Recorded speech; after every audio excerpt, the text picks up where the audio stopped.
نحمد ونصلی علی رسولہ کریم اما بعد فاعوذ باللہ من الشیطان الرجیم بسم اللہ الرحمن الرحیم۔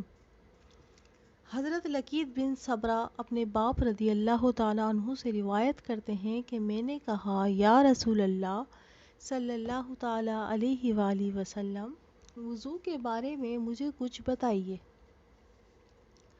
نبی اکرم صلی اللہ تعالیٰ علیہ وآلہ وسلم نے فرمایا، وضو پورا کرو اور انگلیوں کے درمیان خلال کرو اور ناک میں اچھی طرح پانی ڈالو، لیکن روزہ ہو تو ایسا نہ کرو۔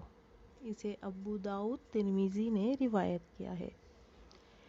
تو اس حدیث سے ہمیں یہ پتہ لگتا ہے کہ روزے کی حالت میں اگر کسی بھی وجہ سے پانی حلق کے نیچے اترے تو اس سے روزہ ختم ہو جاتا ہے۔ اس کی ایک صورت یہ ہو سکتی ہے کہ انسان کلی کرتے وقت بہت آگے تک گلا صاف کرے، یا پھر کہ ناک میں پانی ڈالتے وقت اتنا اوپر چڑھا لے کہ وہ حلق سے اسٹمک تک چلا جائے، تو ایسی چیزوں سے پرہیز کرنا چاہیے۔ اسی طرح یہ بھی بتایا کہ انگلیوں کے درمیان خلال کرو۔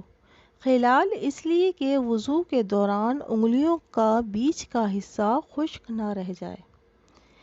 اسی طرح صرف ہاتھ کی نہیں، پاؤں کی انگلیوں کا بھی خلال کریں، کہیں وہ خشک نہ رہ جائیں۔ ہاتھوں میں اگر انگوٹھی وغیرہ پہنی ہے تو اسے ہٹا کر خلال کریں تاکہ پانی تمام جگہ پر پہنچے۔ اور وضو کے دوران ناک میں پانی بھی چڑھائیں، کیونکہ یہ صحت کے لیے بھی اچھا ہے۔